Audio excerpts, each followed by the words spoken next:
தந்தை மகன் தூய ஆவியாரின் பெயராலே ஆமேன். இயேசு கிறிஸ்துவின் அன்புமிக்க சகோதர சகோதரிகளை உங்கள் அனைவருக்கும் கிறிஸ்து இயேசுவின் அன்பு கலந்த வணக்கத்தை தெரிவித்துக் கொள்கின்றேன். இன்று நற்செய்தி பாகமானது மத்தேயு நற்செய்தி 17ஆம் அதிகாரம் 10 முதல் 13 வரை உள்ள திருவாக்கியங்கள்.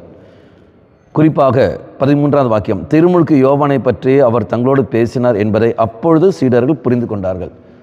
மக்களை, இயேசு அவர்களுக்கு கற்றுக் கொடுக்கும் முன்பு, இயேசு அவர்கள் சொல்லிக் கொடுக்கிற முன்பு அவர்களுக்கு ஒன்றும் புரியவில்லை. ஆனால் இயேசு வந்தவுடனே இது அவர்களுக்கு விஷயங்கள் புரிய ஆரம்பிக்கிறது. இதுதான் நம்முடைய வாழ்க்கையில் நாம் பார்க்கின்றோம். நம்முடைய வாழ்க்கையில் தெய்வம் கடந்து வருகிறார் என்றால் புரியாத விஷயங்கள் எல்லாம் இது நமக்கு புரிய ஆரம்பிக்கும். குழப்பங்கள் அங்கு நீங்கி போகும். அப்போ தெய்வத்தை நம்முடைய வாழ்க்கையில் நாம் கொண்டு வர வேண்டும். மறைநூல் புரியவில்லையா?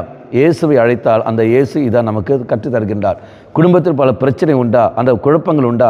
அந்த குழப்பத்தை எப்படி நாம் செயல்படுத்த வேண்டும்? நம்முடைய புத்தி அல்ல, இயேசுவை அந்த குழப்பத்தில் நாம் கொண்டு வர வேண்டும்.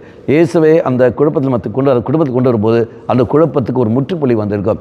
எங்கு குழப்பம், எதனால் குழப்பம் ஏற்பட்டது, யாரால் குழப்பம் வந்தது, இனி அந்த குழப்பத்தில் எப்படி வெளிவர வேண்டும், இனி அந்த குழப்பம் இல்லாமல் இருக்க என்ன வழி, அத்தனையும் தெய்வம் நமக்கு வெளிப்படுத்துவார் எப்போது இயேசு வருகின்ற போது. அப்போ இயேசுவை நான் எப்படி அழைக்க முடியும்? இறை வார்த்தை வழியாக.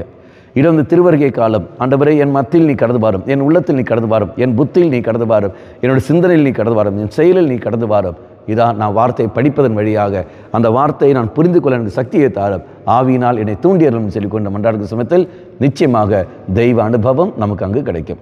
கண்களை மூடிக்கொள்வோம். ஆண்டவரே, என்னுடைய வாழ்க்கையில் பல விஷயங்கள் புரியாமலே இருக்கின்றன, பல விஷயங்கள் அறியாமலே போய்கொண்டே இருக்கின்றன. அதனால் ஏற்பட பல குழப்பங்கள், பல பாதிப்புகள், அது எல்லாவற்றையும் திருச்சபையில் நான் விட்டு தருகின்றேன்.